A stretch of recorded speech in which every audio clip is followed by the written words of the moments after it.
Hey guys, welcome back to my channel where I talk about the NWSL, women's soccer, just soccer, only soccer. In this video/podcast, I'm going to be discussing the NWSL regular season match between the Orlando Pride and the Chicago Red Stars.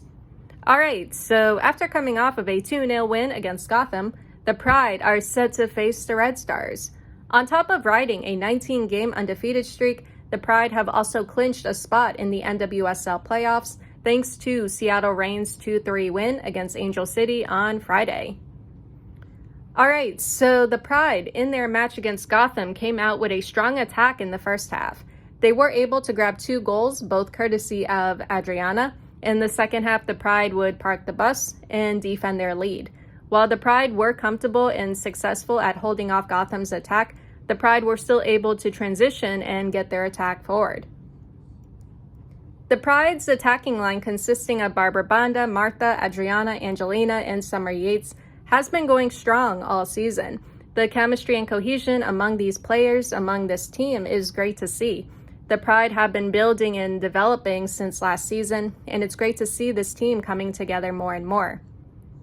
There's great movement and control in the midfield with Martha, Angelina, and Yates, in addition to even quicker movement and connection with Adriana and Banda up top.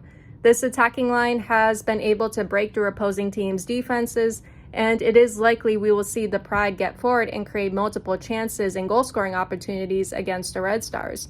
All the attack needs to do is finish their chances. But of course, we have Banda and Adriana for that. The Pride's backline and defense are likely to face some challenge from the Red Stars' attack. The team needs to close down any gaps or spaces in their box and along the wings. Recoveries and transitions out the back need to be quick in order for the Pride to launch their counterattacks. Parallel to the Pride's attack, the backline and defense have been performing consistently well. If the matches against Gotham and the Houston Dash are any evidence of the Pride's defending prowess, the Pride team should be able to hold off the Red Stars' attack. That all being said, let's get into the lineup for this match. Alright, so the lineup. We have Anna Morehouse in the goal. For defenders, Carrie Abello, Emily Sams, Kylie Strom, and Corey Dyke. In the midfield and attack, Haley McCutcheon, Angelina, Martha, Adriana, Barbara Banda, and Summer Yates. And here are the substitutes as well. Alright, so no lineup notes. Let's get into the first half. Okay, so this is where I usually do a full play-by-play game review, but I wanted to keep it short for this one because I had a long day on Sunday. So yeah, I'm just going to do an overall review of the first and second half. Alright, so Martha would score in the first half. After a failed set piece, Martha would collect the ball and score from distance outside the Red Stars box. It was actually a really cool goal too.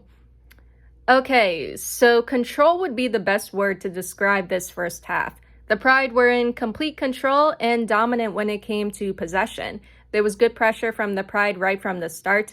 There was great transition and connection in the attack, in addition to great support from the rest of the team. Banda, Martha, Adriana, and Yates were wreaking havoc in and around the Red Stars box. The Pride created many good chances and goal-scoring opportunities, but due to the Red Stars' compact defense, the Pride were unable to put away their chances. The Red Stars' back line, while challenging the breakthrough, were not completely impenetrable. The Pride were still finding ways to get past the Red Stars' defense, usually with Banda and Adriana, or a combined attacking effort from the rest of the team. Going into the second half, the Pride may continue to benefit from long passes up to Martha, Adriana, Banda, Angelina, and Yates, since these players were the most successful at breaking through the Red Stars' back line, especially down the wings. While they have not seen much action in this first half, the Pride's backline and defense were still locked in and on top of things. They have made some important recoveries, but one thing that was noticeable is the backline pressing further up the field. It's not unusual for teams to do this. However, it made the Pride's control in this match more obvious.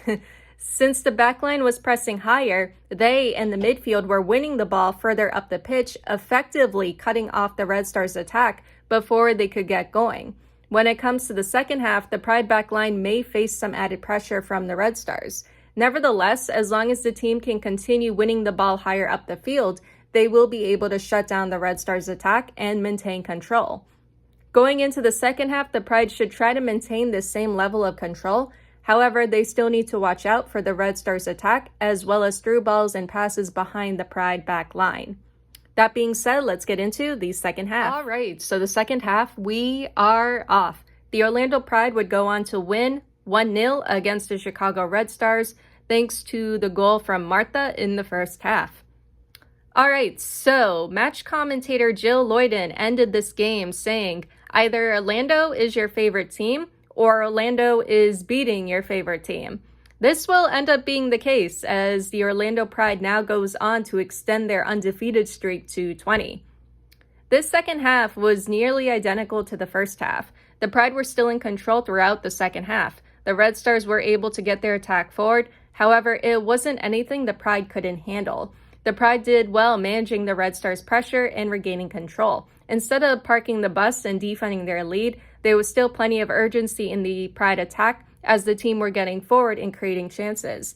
Despite breaking through the Red Stars' backline multiple times and making many attempts on goal, the Red Stars' defense and Alyssa Nair were able to hold off the Pride attack and deny them additional goals. In regard to the Pride's defense, the backline performed well in the second half too. Morehouse made important saves in addition to the backline making essential recoveries and clearances. Transitions out the back were quick and composed. Much like the first half, the Pride were still winning possession further up the pitch, once again cutting off the Red Stars' attack in the process.